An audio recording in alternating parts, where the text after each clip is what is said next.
आसतु मु आपनको मो छात उपरे कुंडरे कलरा गछ देखाऊचे। देखिले केते छोट छोट कलरा फलीचे। ये कलरार ना कौन जानिचंती? टुसी कलरा। ये कलरार भेराइटा ही एभली साइज रे देखा छोट छोट भितर किंतु मंजी पाकल हो जाए। चलतु आज एथिरे किछि गोटे रेसिपी बनाइबा। प्रथमे कलरा को सब भल भाव धोई नेबा। तापरे सबु कलरारू डेम्फ छिड़ाई ताकू छुरी साहाय्य मझिरु कट लगाइबा। देखंतु मु जेमती आपनको देखाउची सेही भली भाबे कट लगाइबे। आरो मंजी जेहेतु कलिया अछि मंजी काढिबा आ आवश्यकता नाही। वर्तमान गोटे कड़ाई रे पानी देई सेथिरे गोटे चमच लूण देई एही कलरा सबको 10 मिनिट लगी बॉईल करिबा। ध्यान रखिबे बेसी ओवरकुक करिवे नाही। बास एबे 10 मिनिट होई जाईची। सबु कलरा को गोटे प्लेट को काढी नेबा। तापरे हाथे हल्का हल्का चिपुड़ी नेबा जहा द्वारा कलर रे जहा एक्स्ट्रा पानी थिबो ताहा सब बाहरी जिवो।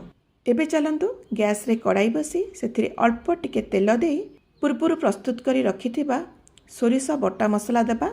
जेउथिरे मु 10 रु 12 कोला रसुण नेइची, गोटे चमच जीरा नेइची और 2 चमच सोरिष नेइची। बास ताकू भल भाबरे ग्राइंडिंग करी तार गोटे पेस्ट बनाई रखिची।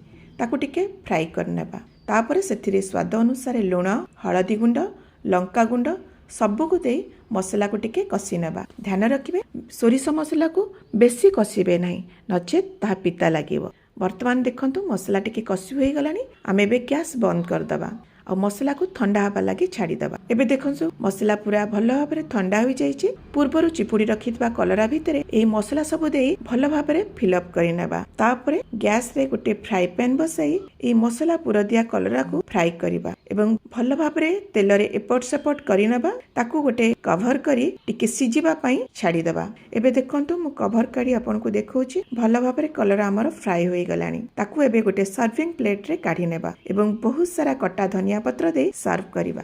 बास बनिगला हमर मसला दिया गोटा कलरा भजा। रेसिपीटी जदि आपण मानकु भल लागि थाए ताल निश्चित रूपे शेयर करिवे। आज्ञा हाँ कमेंट देबाकू भूलिबेनी। मु पुणी आसीबी आपण मानक पाखकू एक नुआ रेसिपी नै। रहुची नमस्कार।